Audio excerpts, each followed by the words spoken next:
परिचय। रश्मि ने एक रेस्टोरेंट से 2 पिज्जा खरीदे। प्रत्येक पिज्जा 6 टुकड़ों में कटा हुआ था, इसलिए उसके पास 12 टुकड़े थे। रश्मि को ये पिज्जा अपने 3 दोस्तों और खुद के बीच बांटना था। इसका अर्थ है कि वे कुल 4 दोस्त थे। पहले उसने अपने तीनों दोस्तों और खुद को 2-2 टुकड़े दिए। उसके पास अभी भी 4 टुकड़े बच गए। उसने अपने समेत हर एक को 1 टुकड़ा फिर दिया। इस प्रकार रश्मि ने पिज्जा को सफलतापूर्वक बराबर बराबर बांटा। इस पाठ में हम भाग के बारे में विस्तार से सीखेंगे। आओ सीखें। भाग के नियमों का प्रयोग करके संख्याओं में भाग देना। भाग के प्रतीक चिन्ह को पहचानना। संख्याओं को समूह में भाग देना। गुणन के नियमों की सहायता से संख्याओं में भाग देना। 10 के गुणज से भाग देना। संख्याओं को 1 या 2 अंकों के भाजक से भाग देना। किसी भाग संक्रिया के भागफल का आकलन करना। भाग का नियम 1। भाग किसी संख्या को कई बराबर समूह में बांट देता है। उदाहरण स्वरूप, जब हम 6 को 3 से भाग देते हैं तो हम 6 को 2 के 3 बराबर समूहों में बांट देते हैं। किसी संख्या को 0 से भाग नहीं दिया जा सकता, क्योंकि किसी संख्या को 0 समूहों में बांटना संभव नहीं है। किसी भी संख्या से 0 को भाग देने पर भागफल 0 होगा, क्योंकि 0 को जब समूहों में बांटा जाएगा तो परिणाम 0 ही होगा। किसी संख्या को 1 से भाग देने पर परिणाम वह संख्या ही होती है। 1 को 1 से भाग देने पर परिणाम 1 होगा। 2 को 1 से भाग देने पर परिणाम 2 होगा। 3 को 1 से भाग देने पर परिणाम 3 और आगे भी इसी प्रकार चलेगा।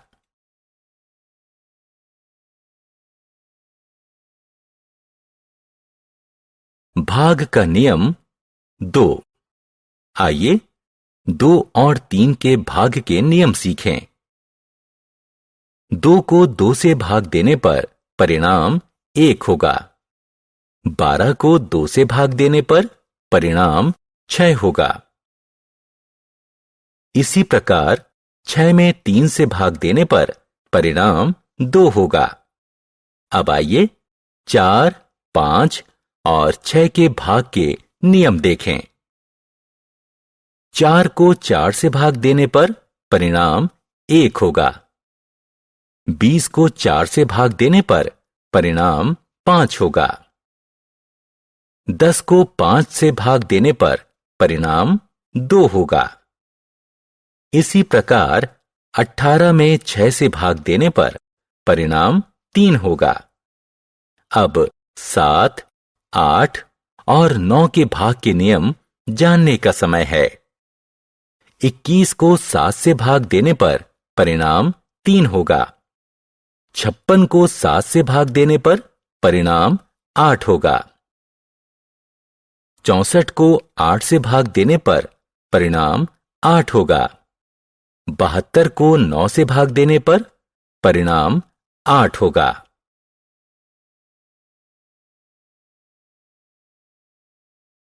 भाग का प्रतीक चिन्ह। इन चिन्हों को देखिए। ये भाग के चिन्ह हैं। उदाहरण स्वरूप, 4 को 2 से भाग को इस तरह लिखा जा सकता है।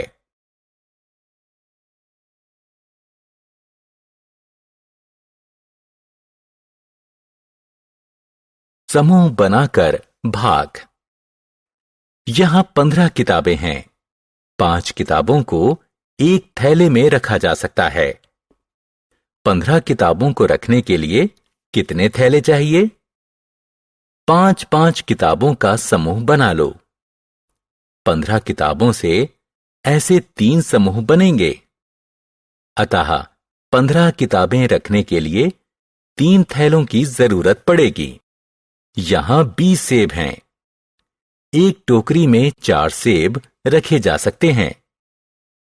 20 सेब रखने के लिए कितनी टोकरियों की जरूरत पड़ेगी?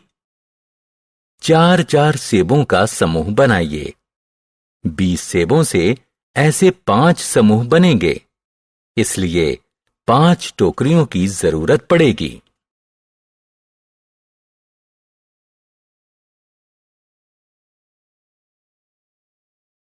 गुणन के नियमों के प्रयोग से भाग देना।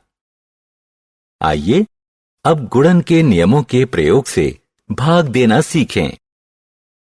18 को 3 से भाग देंगे तो परिणाम क्या होगा? हम 18 को निम्नलिखित तरीके से भी लिख सकते हैं। 3 गुणा बराबर 18। हम जानते हैं कि 3 को 6 से गुणा करने पर गुणनफल 18 होगा। अतः 18 को 3 से भाग देंगे तो परिणाम 6 होगा। इसी तरह 22 को 2 से भाग को निम्नलिखित तरीके से लिखा जा सकता है। 2 गुणा बराबर 22। हम जानते हैं कि 2 का 11 से गुणा करने पर गुणनफल 22 होता है। इसलिए 22 को 2 से भाग देने पर परिणाम 11 होगा। 10 के गुणज से भाग। जिनकी संख्याओं का अंतिम अंक 0 होता है वो 10 की गुणज होती हैं। आइए 400 को 5 से भाग दें। 400 को 40 गुणा 10 लिखा जा सकता है। हम जानते हैं कि 40 को 5 से भाग देने पर परिणाम 8 होता है। अतः 40 गुणा 10 को 5 से भाग देने पर परिणाम 8 गुणा 10 या 80 होगा। इसी प्रकार आइए 6400 को 8 से भाग देने पर आने वाला परिणाम ज्ञात करें। 6400 को 64 गुणा 100 लिखा जा सकता है। 64 को 8 से भाग देने पर परिणाम 8 होगा। अतः 64 गुणा 100 को 8 से भाग देने पर परिणाम 8 गुणा 100 या 800 होगा। अब 647 को 10 से भाग दें। हम 10 का पहाड़ा याद करते हैं और ऐसी संख्या प्राप्त करते हैं जिसका 10 से गुणनफल 64 के पास हो। 10 गुणा 6 बराबर 60। 64 में 60 घटा दीजिए, परिणाम 4 बचेगा। 7 को नीचे लाइए, हमारे पास 47 हैं। 47 में से 40 घटा देने पर 7 प्राप्त हुआ। इस प्रकार शेष 7 बचा। अतः हम कह सकते हैं कि 647 को 10 से भाग देने पर शेष 7 बचता है।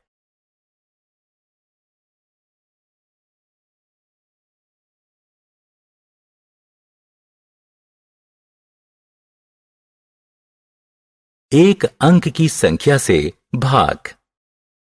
आइए अब 128 को 8 से भाग दें।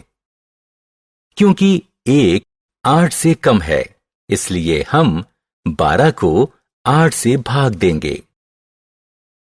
8 का पहाड़ा याद करें।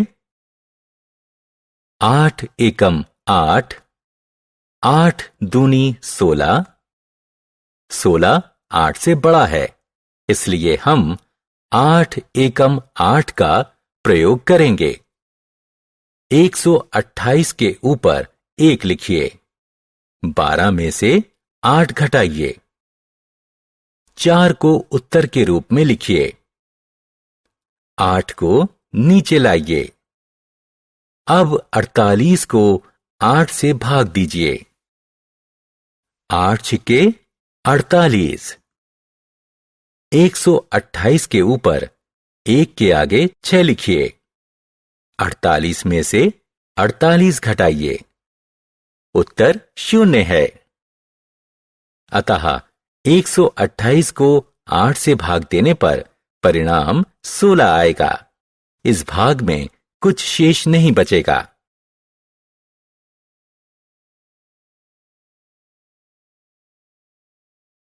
दो अंकों की संख्या से भाग।